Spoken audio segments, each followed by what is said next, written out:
네, 안녕하세요. 공자면접입니다.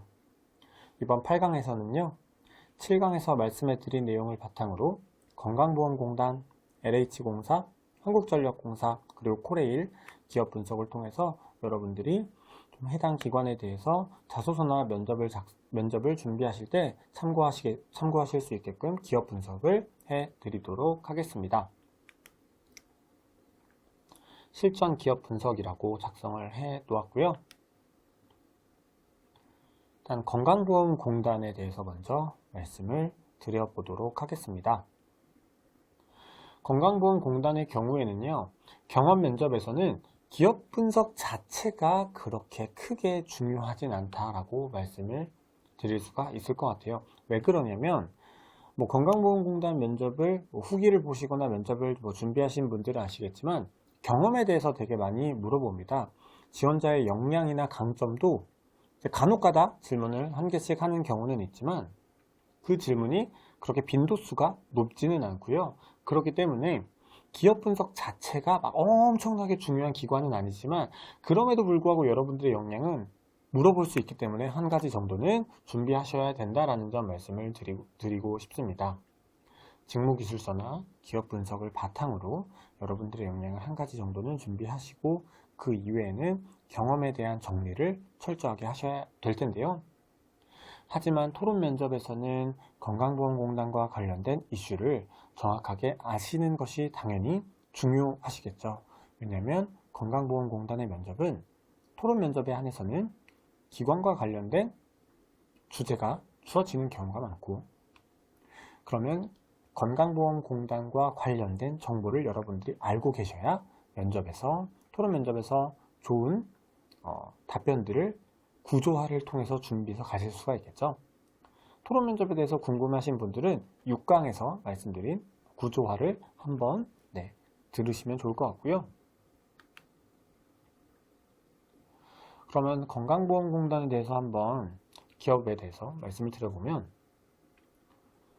4대 보험공단이고 또한 고객을 많이 응대하는 기관이라서 그런지 정말 건강보험공단 면접을 준비하시는 분들을 보면 고객 응대, 민원 응대를 정말 거의 좀 과장 못하면 한 7, 80%, 거의 한 90% 정도의 지원자분들은 무조건 고객 응대를 준비하시더라고요. 사실 저는 건강보험공단 면접에서 고객 응대가 중요하긴 하지만 무조건 고객 응대를 준비할 필요는 없다라고 말씀을 드립니다. 왜냐하면 누군가는 건강보험공단에 들어가시면 홍보 업무를 하실 수도 있고, 누군가는 예산 업무를 하실 수도 있고, 누군가는 기획 업무를 하실 수도 있고, 누군가는 총무 업무를 하실 수도 있는데 꼭 모든 사람이 다 고객 응대를 하진 않거든요.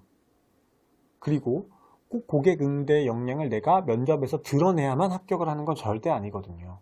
누군가는 데이터 관리를 잘해도 데이터 관리를 잘하는 업무를 맡게 될 수도 있으니, 하지만 그럼에도 불구하고 너무 많은 분들이 고객 응대 소통 이런 쪽에 경험이나 역량을 많이 준비하셔서, 그러면 최소 건강보험에서 고객 만족, 고객 응대를 이 정도는 좀 아셔야 되지 않을까라는 부분으로 이제 준비를 해봤는데요.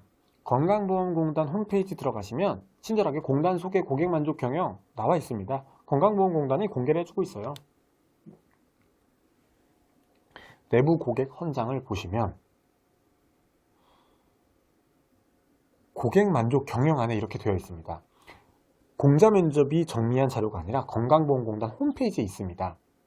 그러면 보시면 상생의 직장문화 희망이 넘치는 최고의 일터를 만들고자 노력한다 라고 되어 있는데, 대부분 고객 응대에서 그 고객을 그냥 민원인으로만 한정을 지으시는데, 이 건강보험공단은 내가 아닌 우리의 정신으로 하고 있지만 동료의 요청, 그러니까 나랑 같이 함께 일하는 동료들도 나의 고객이구나. 그러면 고객 응대를 내 동료들과의 소통으로 준비를 하셔도 되겠죠.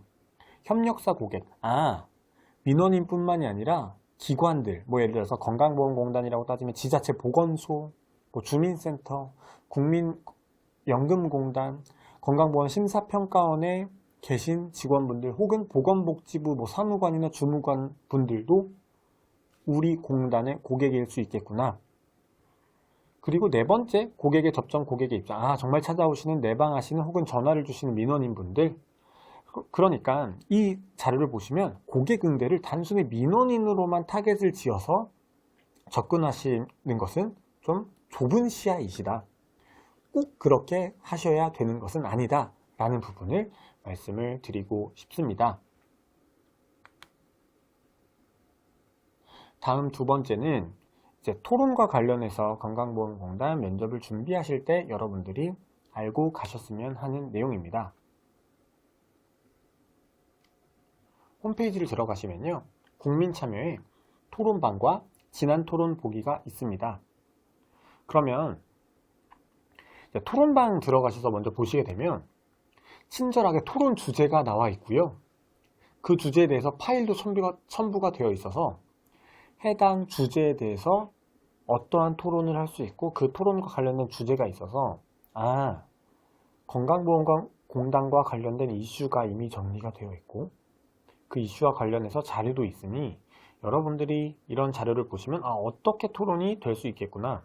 그러면 물론 이 토론 주제가 여러분들이 면접장에서 그대로 나올 가능성은 별로 없지만 이러한 플로우로 준비를 해야겠구나, 이러한 자료들을 활용해야겠구나 라는 부분을 여러분들이 아실 수가 있겠죠. 그러니까 약간 연습 문제, 예상 문제라고 생각을 하시고 준비하시면 좋겠죠. 그러면 현재 토론하고 있는 건 이 토론방 게시판에 있지만 예전에 했던 토론들은 다 이 지난 토론 보기에 있으니까 건강보험공단 홈페이지를 들어가시면 이렇게 토론 면접에 준비하시는 거에 있어서도 좀 방향성을 잡으실 수 있다, 참고하실 자료를 얻으실 수 있다 라고 생각을 합니다.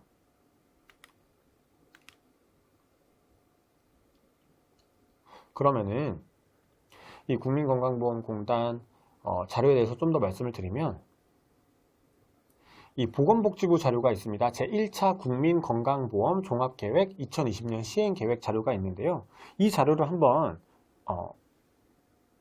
살펴보도록 하겠습니다. 네, 보건복지부에서 2019년도 12월에 배포한 문서입니다. 제1차 국민건강보험 종합계획 2020년에 이렇게 시행하겠다라는 문서인데요. 보시면 건강보험 제도를 어떻게 운영을 하겠다라는 게 다 들어가 있습니다.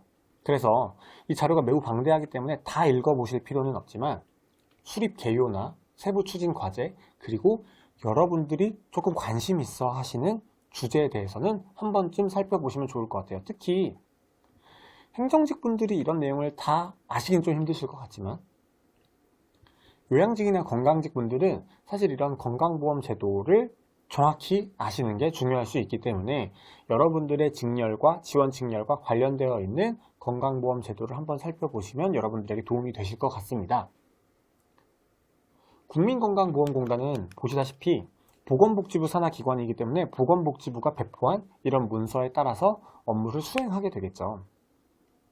그러니 건강보험공단뿐만이 아니라 이런 보건복지부가 됐든 각 중앙공기업은 다 이렇게 산하 부처들이 있습니다. 그래서 LH공사는 국토교통부고, 한국전력공사는 산업자원통상부고, 코레일도 국토교통부고, 또 이제 조폐공사, 한국조폐공사라는 기관은 기획재정부 산하의 기관이고, 또 산업자원통상부 밑에는 또 그런 각종 이제 발전 공공기관들도 있고요. 이렇게 다 이제 상위 부처들이 있기 때문에 그 상위 부처들에서 배포한 문서들 혹은 시행 계획에 따라서 산하에 있는 공공기관들이 업무를 수행한다라고 보시면 될 것 같아요.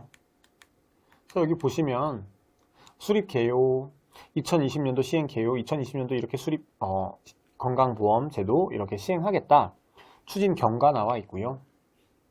그래서 평생 건강을 뒷받침하는 보장성 강화와 의료질과 환자 중심의 보상 강화, 건강보험의 지속가능성 제고, 건강보험 신뢰 확보 및 미래 대비 강화라는 가치에 따라서 건강보험 제도를 운영하겠다라고 보실 수 있고, 그러면 그 네 가지 방향에 따른 추진 과제, 각각의 추진 과제가 총 13가지가 나와 있네요. 평생 건강을 뒷받침하는 보장성 강화 안에 의료비 부담 경감, 환자 중심 통합 서비스, 예방 중심의 건강관리 기능 강화, 그러면 만약에 이제 여러분들이 여러분들 직렬에 맞게 예를 들어서 환자 중심의 통합 서비스는 어떤 것인지 이런 부분을 아시게 되면 아무래도 건강보험공단에 민원 직접 내방하시거나 전화를 주시는 분들한테 이러한 제도를 좀 설명을 하셔야 될 필요성도 있기 때문에 이 제도를 한번 알아볼까? 라고 생각을 하시는 것도 좋을 것 같고요. 여기 통계정보 관리 강화, 그럼 데이터 관련된 역량을 갖고 계시면 이런 부분 한번 살펴보시면 좋겠고, 예산과 관련된 역량을 준비하신 분들이시라면 건강보험 재정관리 강화, 합리적인 지출구조 설계 이런 거 한번 보시면 내가 예산 관련된 경험이나 역량이 있는데 이거를 건강보험공단하고도 연결할 수 있겠구나 라는 부분을 아실 수가 있겠죠. 왜 그러냐면 건강보험공단 상위 기관인 보건복지부에서 우리 건강보험 제도를 이렇게 운영한다라고 하고 있으니 당연히 중요한 내용이나 방향성이 될 수가 있겠죠. 네. 그래서 여러분들이 필요하신 내용을 한번 쭉 살펴보시면 좋을 것 같아요. 이렇게 각 추진 과제에 따라서 과제 개요, 추진 계획, 추진 내용 이렇게 다 친절하게 상세하게 세부 추진 일정과 기대 효과까지 나와 있으니 여러분들이 필요하신 정보에 대해서는 한번 살펴보시면 좋을 것 같습니다. 네, 그럼 다시 본 자료로 넘어와서 말씀을 드리도록 할게요. 그러면은 아래 이제 또 현재 2020년도 하반기 현재 건강보험공단의 기관장이신 김용익 이사장님의 또 인터뷰가 있습니다. 어려울수록 건보가 튼튼해야 보험료율 3.2% 인상 필요하다라는 연합뉴스와 인터뷰를 하신 2020년도 8월 23일 기사가 있습니다. 이거에서 주요 내용은 건보 재정은 전 국민의 저축이다. 적립금 10조 유지해야 위기 대응 가능하다. 공자 면접이 얘기를 한 게 아니라 건보 이사장님이 얘기를 하고 계십니다. 그러면 건강보험공단은 늘 적립금을 유지를 해야 되고 이게 건강보험공단이 더욱 튼튼해야 된다. 어려울수록 뭔가 감면을 해주기보다는 어려울수록 오히려 역발상으로 튼튼해야 된다라고 여러분들이 접근을 하실 수도 있겠고 그럼 토론 면접에 이러한 관점을 녹여내실 수도 있겠고 경험 면접과 관련해서도 그러면은 내가 뭔가 재정과 관련해서 혹은 건강보험공단 관련해서 오히려 어려울수록 그런 좀 더 뭔가 그 어려움에 대비했었던 경험을 갖고 계시면 이런 것도 또 준비하셔서 면접에서 녹여내실 수가 있겠죠. 의사 증원 필요 공공병원 시장 점유율 높아지면 적정 진료 보편에 뜬다. 사실 되게 2020년도 당시 이슈가 되는 주제였죠. 그런 의사를 증원하는 게 좋을지 공공의대를 설립하는 게 좋을지 그와 관련해서 상당히 추석 연휴 전후로 좀 갈등이 많이 있었죠. 그것에 대해서 토론 면접 주제로 당연히 나올 수 있겠죠. 토론 면접에 만약에 나오게 되면 여러분들이 갖고 가야 되는 스탠스는 어떤 것이냐, 이 건강보험공단의 이사장님이 얘기하신 걸 여러분들의 주장으로 생각하시는 게 좋습니다. 왜냐, 이게 건강보험공단의 입장이기 때문이죠. 그러면 이러한 논조에 맞춰서 여러분들의 주장에 맞는 근거를 준비하셔야겠죠. 그래야 해당 주제가 나오면 건강보험공단의 논리로 여러분들이 푸실 수가 있죠. 왜냐, 이렇게 해야 의사 증원이 필요하다. 단순히 의사 증원을 필요하고 정부의 입장을 들고 정부의 손을 들어주는 게 아니라 의사 증원을 하게 되면 수도권 개원의 편중을 해소할 수 있고 이거는 의료계와 협의를 하게 되면은 건강보험 혹은 전 국민이 지역에 가리지 않고 더 건강을 증진할 수 있는 방법이 될 수 있다라는 건강보험공단의 논리로 토론 면접을 풀어내실 수가 있겠죠. 그러면 여러분들이 이런 자료를 조금만 공부하시면 인터뷰 자료 조금만 보시면 내가 큰 노력 들이지 않고 건강보험공단의 논조나 건강보험공단의 입장을 여러분들이 아실 수가 있겠죠. 네. 다음으로 한국토지주택공사를 보겠습니다. 토지주택공사 키자마자 바로 미션 비전이 나오죠. 이 미션 비전 보여드리는 이유는 단순합니다. 화살표가 이렇게 되어 있습니다. 위쪽으로. 그러면 무슨 말이냐? 이러한 사업들, 경영 목표들, 이 경영 목표 안에는 또 전략 과제들이 있을 거예요. 이 전략 과제들, 그에 따른 이 전략 과제들은 이 경영 목표를 위함이고 이 경영 목표는 핵심 가치를 위함이고 핵심 가치는 슬로건을 위함, 슬로건은 비전을 위함, 비전은 미션을 위함. 그러면 미션, 비전, 슬로건, 핵심 가치, 경영 목표를 알면 여러 LH가 하고 있는 사업에 대한 이해도를 높일 수 있는 것이고, 이건 공자 면접이 만든 자료가 아니라 LH공사가 배포하고 있는 자료, 홈페이지에 가시면 누구나 다 보실 수 있는 자료이기 때문에 그 방향성을 여러분들이 충분히 이해하실 수가 있겠죠. 네.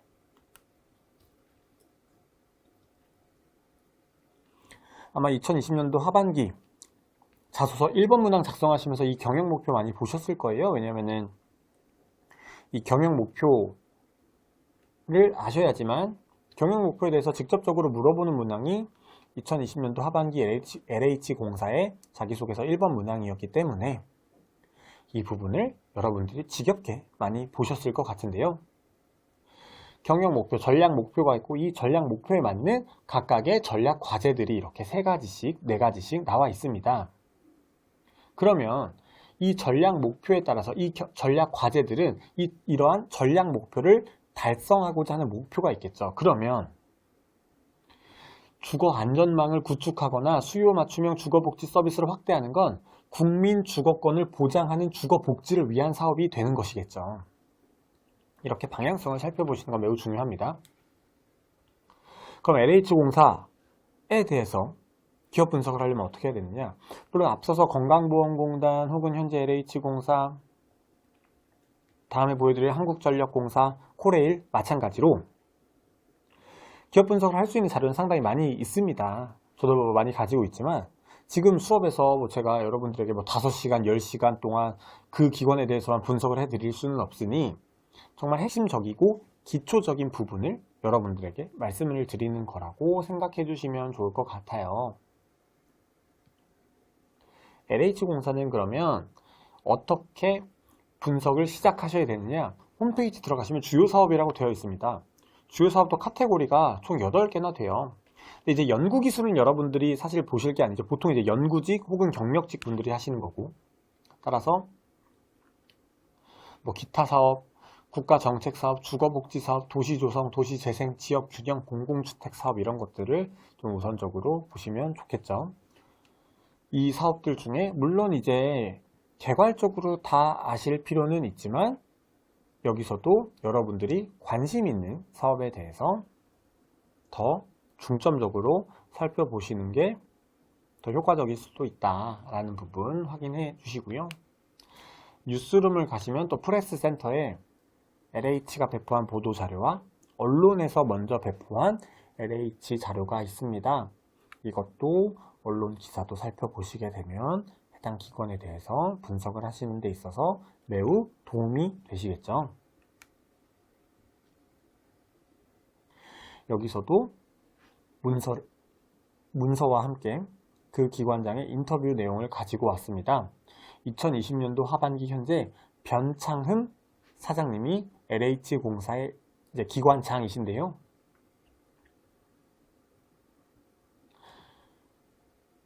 (20년도 8월 31일에) 한국경제와 인터뷰를 하신 내용에서 3기 신도시 서울 집값의 하락을 이끌 것이다 라고 인터뷰를 하셨습니다. 물론 내용은 더 있습니다. 클릭해서 보시면 신도시와 관련해서 LH공사의 입장이 이 사장님의 인터뷰를 통해서 다 녹여져 나옵니다.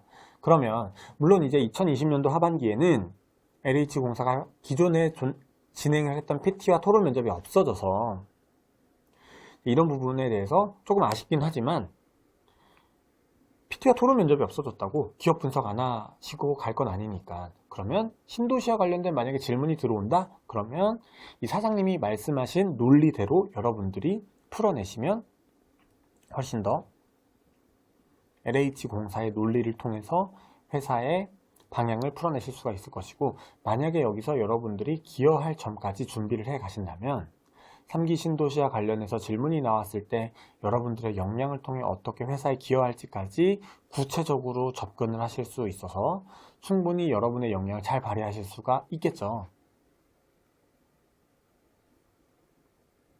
또 이제 아래는 지자체 NGO와 손잡고 주거복지 현장 속으로, 그리고 LH 생애주기별 수요자 맞춤형 주거지원 총력이라는 기사를 가지고 왔는데 왜 가져왔냐면요, 경영 목표 안에 수요 맞춤형 주거복지 서비스와 주거 안전망 구축이라고 되어 있습니다.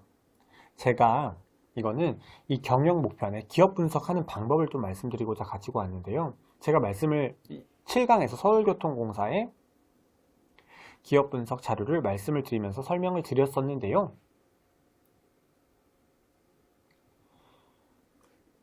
관심 있는 사업 한두 가지를 좀 더 집중적으로 학습하셔라, 공부하셔라, 깊게 파셔라 라고 말씀을 드렸습니다. 그래서 수요 맞춤형 주거복지 서비스 혹은 주거안전망 구축 포털 사이트에서 검색을 하니 이런 기사들이 나오더라고요. 지자체 NGO와 손잡고 주거복지 현장 속으로 LH 생애 주기별 수요자 맞춤형 주거지원 총력. 그러면 이런 기사를 보시면 LH가 경영 목표에서 얘기하고자 하는 수요 맞춤형 주거복지가 어떤 것인지, 그리고 현재 LH가 주거복지를 어떻게 지자체와 NGO와 협력해서 진행을 하고 있는지가 자세하게 나와 있습니다. 그러면 저는 수요 맞춤형 주거복지 서비스와 주거안전망 구축에 관심이 있어서 검색을 해봤지만 여러분들이 관심을 갖고 계신 사업이 만약에 도시재생 뉴딜이다, 창의적 도시재생 사업 추진이다, 공공 디벨로퍼로서의 역할을 확대하는 것이다, 국유지 등을 활용한 도시재생 기반 마련이다. 그러면 키워드를 가지고 검색을 하시면 관련 뉴스가 당연히 나올 것이고 LH 홈페이지에 관련 사업들이 정리가 되어 있을 것이고, 그러면 그러한 사업을 구체적으로 깊게 찾아보시면 여러분이 어떻게 갖고 계신 지식이나 기술이나 태도를 통해 그 사업과 관련해서 어떻게 구체적으로 기여할지에 대한 방향성이 나오시겠죠.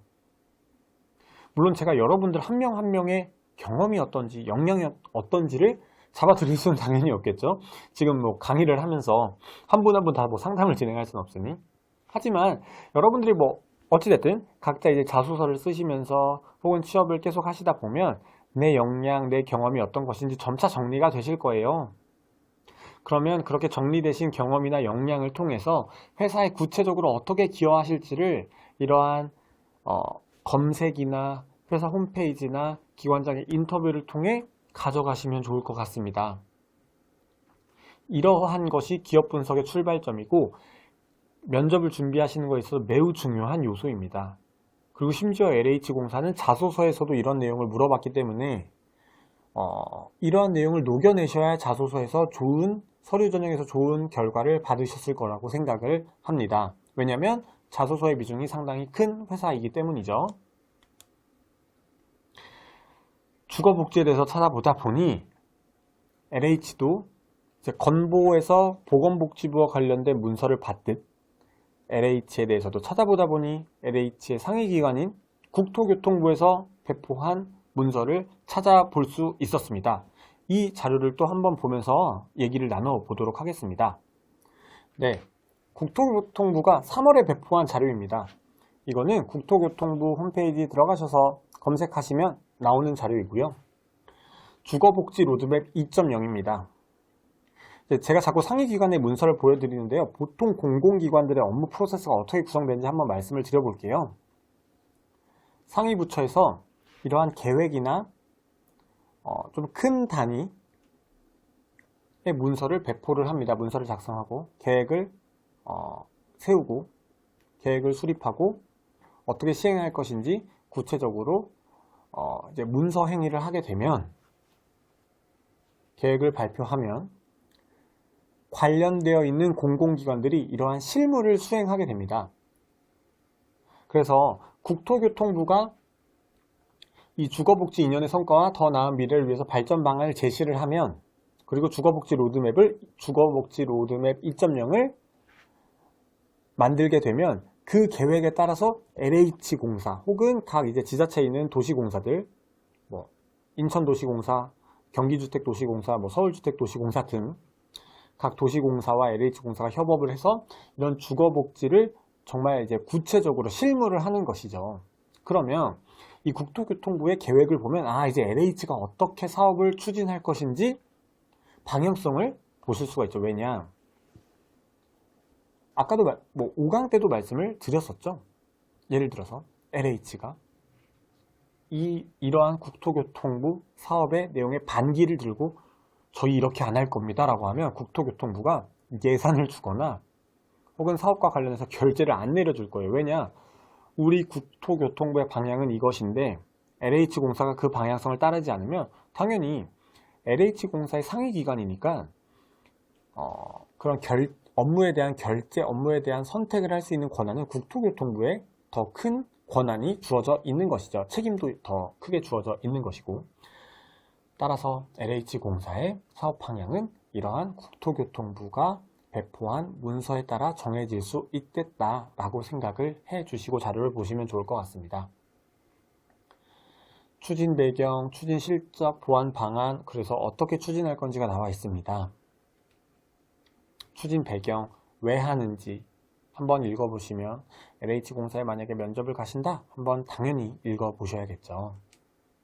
그간의 추진 실적이 어떠신지도 한번 보시면 좋겠고, 생애주기별 주거지원, 경영 목표에도 나와 있죠. 생애주기별 혹은 수요자 맞춤형 주거복지 어떤 것인지, 생애주기별 주거지원하는 것은 무엇인지 한번 읽어보시면 이게 생애주기별 주거지원이구나 확인하실 수가 있을 겁니다. 뭐 청년, 신혼부부, 고령자, 일반 이렇게 다 좀 나눠서 살펴보실 수가 있겠죠. 뭐 제도 개선한다 나와 있고, 주거복지 로드맵 보완 방안, 성과와 한계, 어떤 것이 잘 되어 있고 어떤 것이 안 되어 있는지 그걸 통해서 이제 앞으로 주거복지 로드맵 2.0에 따라서 어떻게 주거복지 사업을 추진할 것인지가 나와 있습니다. 과제 1번, 과제 2번, 과제 3번, 과제 4번이 나와 있고요. 그러면은 이제 공급이나 부지 확보 이런 부분들에 대해서 매우 자세하게 나와 있습니다. 재건축은 어떻게 할 것이고, 재개발은 어떻게 할 것이고, 유형 통합은 어떻게 할 것이고, 각 사업별로 매우 이렇게 친절하게 나와 있습니다. 과제 2번은 인구 트렌드에 맞춰서 생애주기 주거지원망을 어떻게 보완할 건지, 1인 가구 증가와 고령화 대응 강화 어떻게 할 건지, 구체적인 사업들이 다 나와 있기 때문에, 그러면 LH가 어떻게 사업을 할 것인지가 나와 있을 수밖에 없고요. 그럼 여러분들의 역량을 통해 뭐 건축 쪽이시다, 토목 쪽이시다, 기계 쪽이시다, 사무 쪽이시다, 혹은 뭐 회계 쪽이시다, 혹은 이제 법정 쪽이시다, 그러면 여러분들이 갖고 계신 역량을 통해 주거복지와 관련해서 어떻게 어필하실 수가 있는지 구체적인 사업이 있기 때문에 이 사업과 관련해서 뭔가 법정하고 좀 연결이 될 수 있겠네? 건축 직렬인 나하고 이런 부분이 연결될 수 있겠네? 토목 직렬인 나하고 이런 부분에서 연결될 수 있겠네? 조경 직렬, 환경 직렬인 나랑 이런 부분이 연결될 수 있겠구나 라는 걸 충분히 확인하실 수가 있겠죠. 그래서 이러한 자료들을 계속 이제 여러분들에게 5강부터 해가지고 7강과 8강에서 기업 분석과 관련된 자료를 계속 보여드리는 이유는 이러한 방향성에 따라서 각 공공기관의 사업의 방향이 정해지고, 여러분들이 면접 질문에서 그런 방향성에 따라서 질문이 나올 수가 있기 때문에 그걸 준비를 하셔야 되기 때문에 말씀을 드리는 것이고, 더 나아가서는 입사하시고 난 다음에도 이러한 방향성에 따라서 업무를 하실 가능성이 높기 때문에 지속적으로 말씀을 드리고 있습니다. 네. 그럼 다시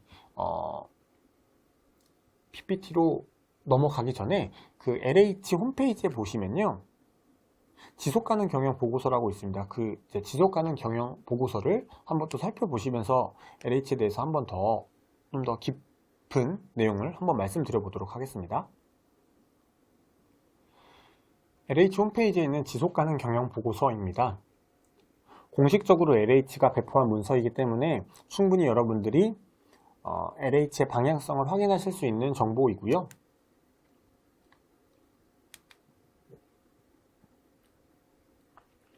CEO가 하는 얘기를 통해서 어떤 부분이 LH가 중요하다고 생각하는지도 확인하실 수 있고, 쭉 보시면 LH 관련된 사업에서 주요한 부분들에 대해서 다 언급을 하고 있습니다.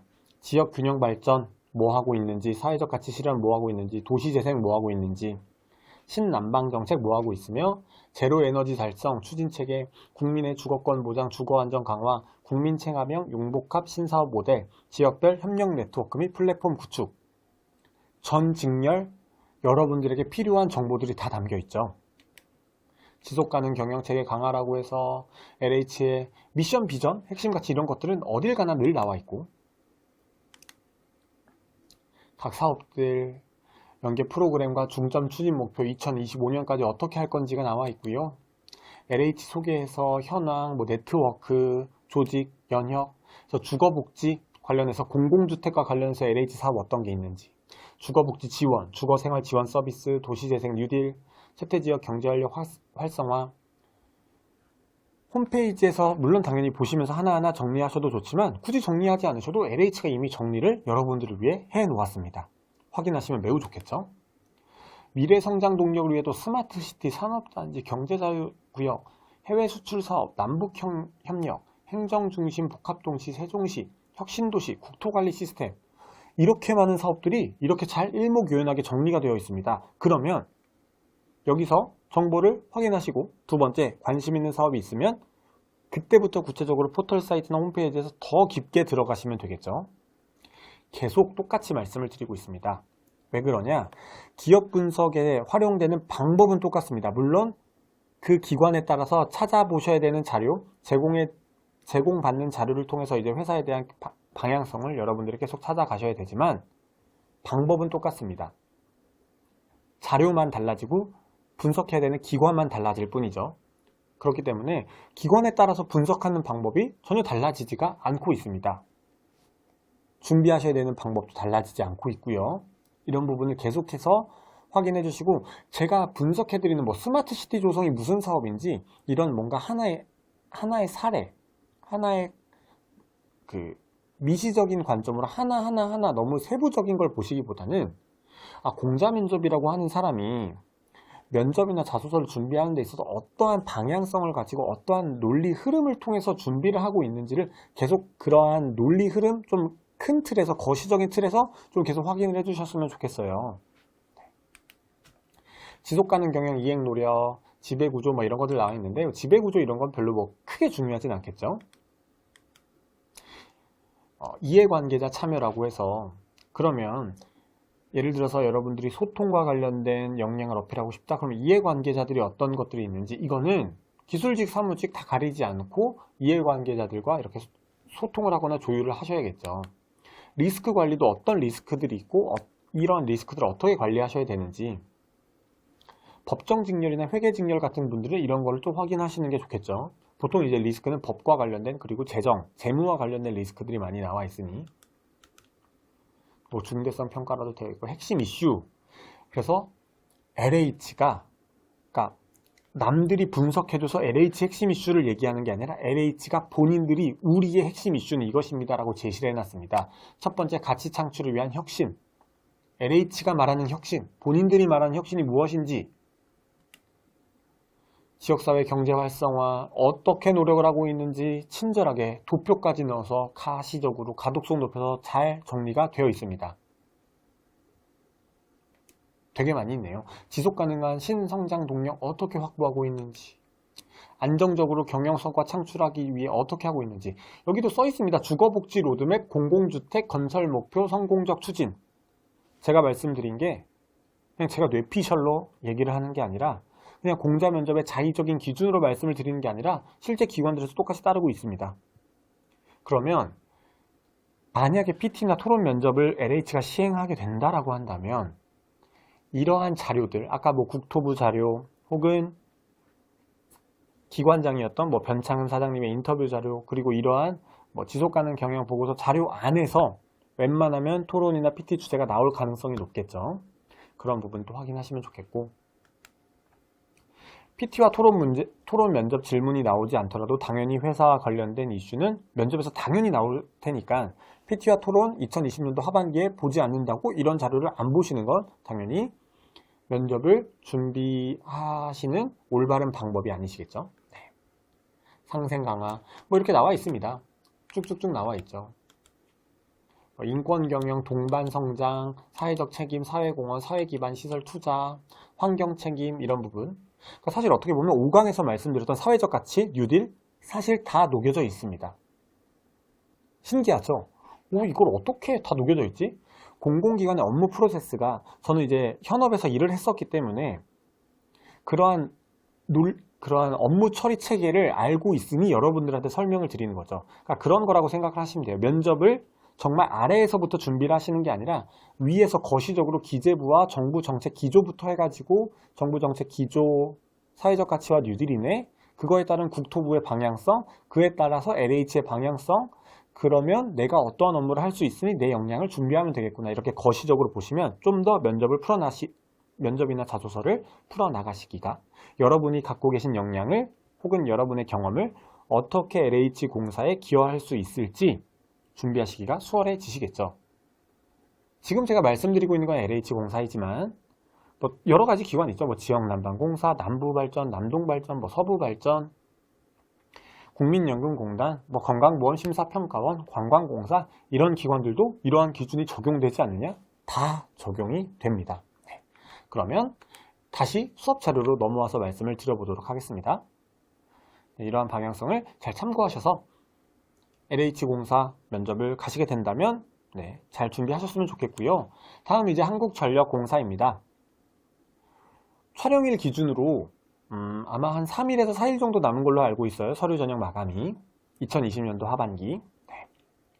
2020년도 하반기는 사무직이랑 전기직 위주로 뽑고 건축직은 2명밖에 뽑지 않아서 많은 분들이 좀 약간 실망하셨을 수도 있지만, 어찌됐든 한국전력공사는 언제든지 채용을 할 수 있는 기관이기 때문에 당연히 이러한 기업 분석 방법을 아시면 좋겠죠. 미션, 비전, 핵심 가치가 나와 있고요. 산자부의 자료를 말씀을 드리는데, 말씀드린 이유가 무엇이냐면 한국전력공사는 LH나 건보보다 정보가 사실 좀 부족한 편이긴 합니다. 정보를 그렇게 대외적으로 많이 오픈을 안 했더라고요. 그러다 보니까 말씀드릴 내용이 조금 한계가 있는데, 인터뷰도 이 한전 사장님께서 인터뷰를 그렇게 많이 안 하셨더라고요. 그러다 보니 자료를 좀 얻어올 수 있는 자료를 좀 구할 수 있는 그런 소스가 좀 많이 있진 않지만, 그럼에도 불구하고 한전의 상위 기관인 산자부에서 뭐 정책 정보 들어가셔서 에너지 자원이나 정책 브리핑 이런 데 들어가시면 한국전력공사 관련된 뭐 전력 에너지와 관련된 또 정보들이 나와 있습니다. 혹은 산자부 산하에 말씀드렸다시피 에너지 공기업들 많이 있죠. 뭐 가스공사, 남부발전, 뭐 서부발전, 이런 발전과 관련된 공공기관들 다 산자부 산하의 공공기관들이니 자료를 참고하시면 좋을 것 같고요. 그럼 한전의 또 홈페이지를 가시면 다행히도 지속가능 경영 보고서는 나와 있습니다. 그럼 그 지속가능 경영 보고서를 통해서 한전을 또 한번 분석을 해 보도록 하겠습니다. 네, 한전 홈페이지에 있는 지속가능 경영 보고서입니다. 그나마 정말 오피셜하게, 한전은 정말 정보가 공개가 되어 있지 않아서 분석하는 게 정말 쉽지 않은데요. 이제 찾을 수 있는 정보 중에 지속가능 경영 보고서가 있어서 말씀을 드립니다.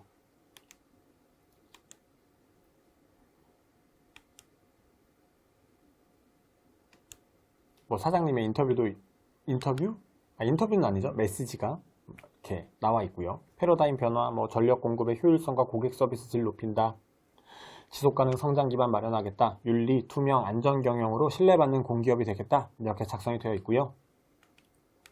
사업에 대해서 한전과 관련된 뭐 이슈, 하이라이트, 가장 주요 성과, 주요 이슈가 되겠죠. 그 다음에 한전에 관련된 개요, 그리고 한전과 관련된 자회사들, 2030년을 위한 중장기 전략 나와 있고, 전력그룹사 뭐 현황 이런 것들도 나와 있고요. 지속 가능하게 하기 위해 첫 번째 이슈 뭐 기후변화 대응을 선도하겠다라고 하면서 한전이 기후변화를 대응하기 위해 어떠한 노력을 하고 있는지 전략을 수립하고 전력그룹사와 협력 대응 체계를 구축하고 있고, 온실가스 감축 활동을 하고 있고, 그를 위해 뭐 연구개발, 이산화탄소 포집, 뭐 감축 기술을 개발하고 전력 설비를 적용하고 있고요. 배출 거래제 뭐 이런 것들 하고 있고, 또 신재생에너지 보급 확대를 위해서 개통, 연계, 인프라 확충하고 있고, 재생에너지 감시 제어 시스템 구축하고 있고요. 이러한 내용들이 다 나와 있습니다. 친절하게. 또 전력 공급 인프라 및 서비스 혁신을 위해서 어떤 노력을 하고 있는지 크게 4가지로 뭐 고신뢰 전력 개통 운영, 뭐 설비 계획 및 건설 패러다임 혁신, 그러면 뭐 건설직 분들이 또 어떻게 기여할 수 있을지도 있겠고, 선제적 재난 대응 체계 구축, 뭐 고객 가치 향상 이런 부분들이 나와 있습니다. 또 확인하시면 상세하게 내용들이 또 설명이 잘 되어 있고요. 미래 성장 동력 창출한다. 그래서 전력 산업의 디지털 변환 선도한다. 이미 디지털 뉴딜과 관련해서 또 얘기가 되어 있네요. 수익 중심의 에너지 신사업, 융복합 기술 개발 및 혁신, 글로벌 신시장 개척한다. 그러면 글로벌 역량을 갖고 계신 분들은 또 이 글로벌 신시장 개척이라는 부분을 또 눈여겨서 보실 필요가 있겠죠.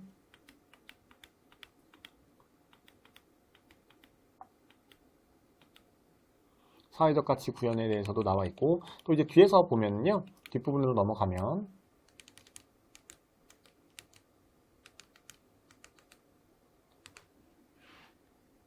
한국전력은 이해관계자와의 신뢰와 소통을 바탕으로 책임 경영 체계를 구축하겠다라고 하면서 똑같이 또 LH공사 방금 이제 지속가능 경영 보고서와 비슷하게 지배구조가 먼저 나와 있고요. 사실 근데 지배구조를 굳이 뭐 눈여겨서 보실 필요는 없죠.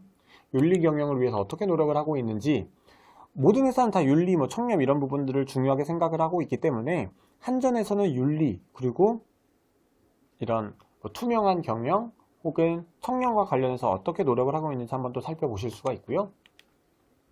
인권과 관련해서도 확인하실 수 있고, 리스크 관리, 아까도 LH에서도 말씀드렸다시피 또 뭐 법과 관련된 혹은 재무와 관련된 역량을 갖고 계신 분들이라면 이런 리스크 관련해서 또 한번 또 확인하시면 좋겠고, 이해관계자와 어떻게 소통을 하고 있고 한전과 관련된 이해관계자들은 또 어떤 분들이 있는지, 어떻게 소통을 하고 있는지, 그럼 사무직 분들은 또 이런 이해관계자와의 소통을 또 역량으로 준비를 하실 수가 있겠죠.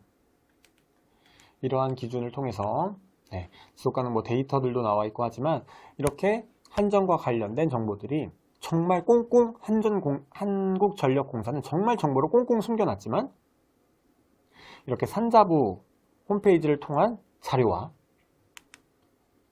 지속가능 경영 보고서를 통해서 자료들이 나와 있습니다. 그러면 이러한 자료를 출발점으로 삼아서 한전에 대한 분석을 진행을 하셔야겠죠. 여기서 실마리를 찾아서 한전과 관련된 여러분들이 관심이 있어 하시는 사업, 그럼 여기에 파생돼서 관련 사업의 정보를 얻으시려면 한전 뭐 SNS나 유튜브에 또 정보들이 많이 있으니 그런 자료들을 하나씩 또 파악을 하시면 여러분들이 갖고 계신 역량을 통해 한전에 어떻게 녹여내셔야 되는지를 또 파악하실 수 있을 거라고 생각을 합니다. 그럼 다시 또 본 자료로 넘어와서 마지막 기업 코레일에 대해서 한번 살펴보도록 하겠습니다.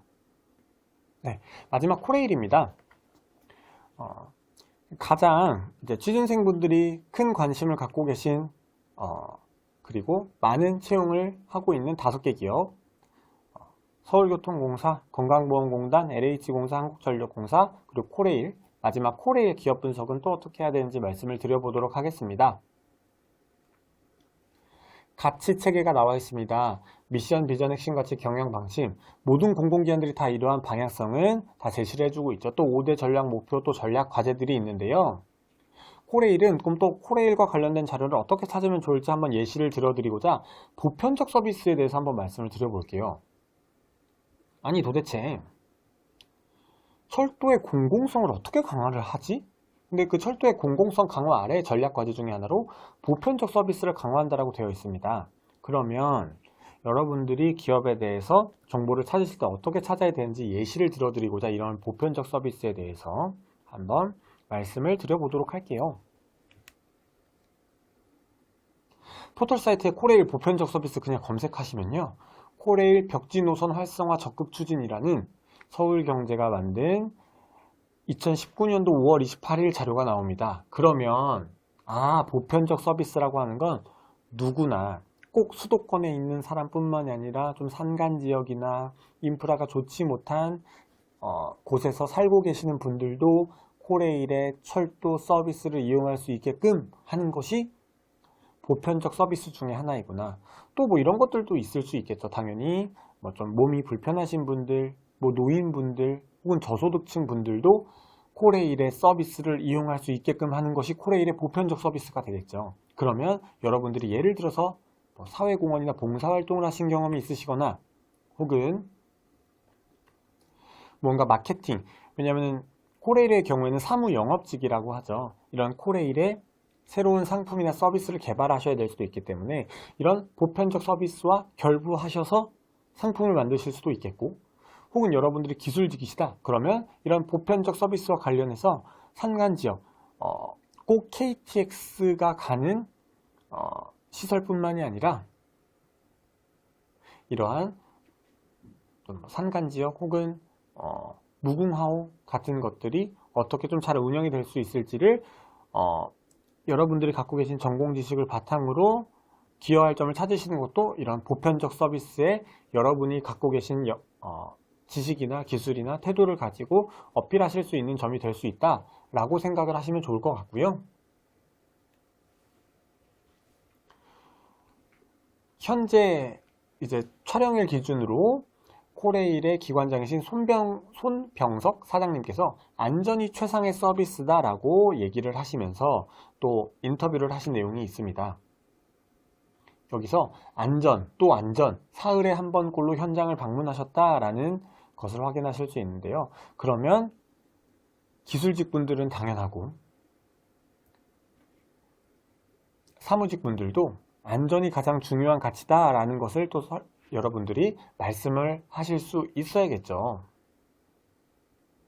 그리고 코레일과 SR통합은 정부 입장을 따른다라고 말씀을 하셨는데, 그러면 사실 뭐 어떻게 보면 상황면접이나 코레일은 뭐 상황면접을 진행을 하니 상황면접이나 뭐 인성면접에서 SR과 통합과 관련된 이슈가 여러분들에게 질문으로 주어질 수 있는데, 그럴 때 이 코레일의 논리를 여러분들이 아시게 되면 이 논리에 따라서 여러분들이 상황면접이나 인성면접에 녹여내시면 코레일 신입사원에게 알맞는 답변을 하실 수가 있겠죠. 그럼 코레일은 또 기업분석 어떻게 해야 되냐? 코레일 홈페이지 가시면 사업 분야가 이렇게 나와 있습니다. 그래서 뭐 여객사업, 광역철도, 종합물류, 자산개발 등 사업이 다양하게 총 6가지 큰 카테고리로 6가지 사업을 진행을 하고 있고요. 그런 걸 또 하나하나 클릭을 하시면 여객사업은 어떻게 하고 있고 광역철도, 물류, 자산개발 어떻게 하고 있는지가 다 나와 있어서 또 코레일과 관련된 기업 분석은 이렇게 하시면 될 것 같습니다. 그러면 이제 마무리를 해보도록 할게요. 이건 뭐 7강 때 보여드린 자료이죠.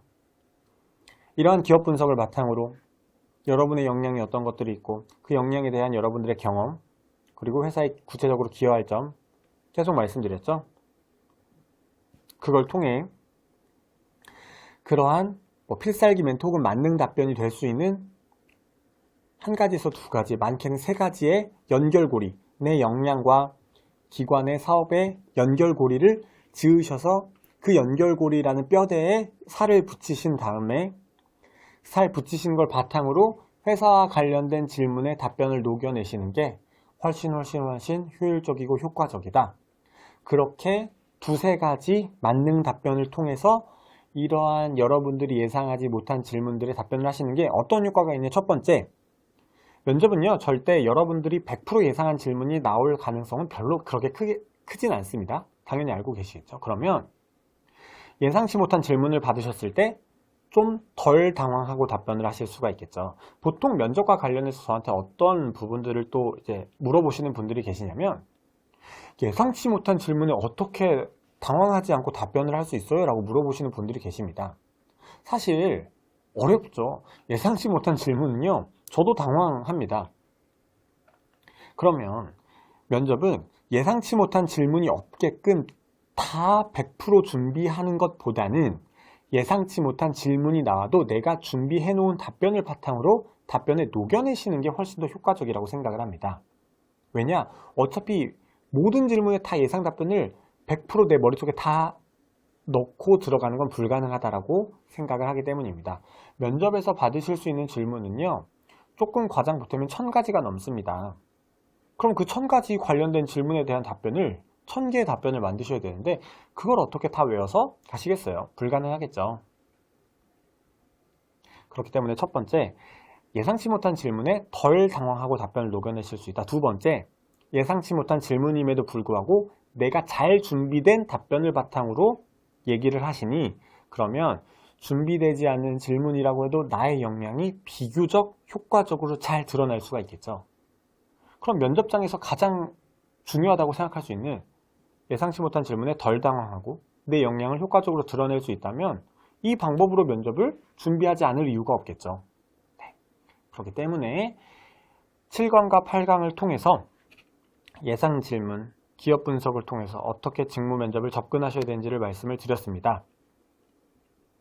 5강에서는 회사 관련된 공공기관의 정책과 관련된 사회적 가치라던가 한국판 뉴딜이라는 전체 공공기관의 방향성을 말씀을 드렸다면 6강에서는 PT와 토론, 7강과 8강에서는 그러면 그런 전체 공공기관 방향성에 맞는 각 공공기관들의 또 업무 방향성, 그리고 전체 공공기관 방향성이라고 제가 말씀드렸던 내용들이 각 공공기관들의 사업에 어떻게 녹여져 있는지를 말씀을 드렸습니다.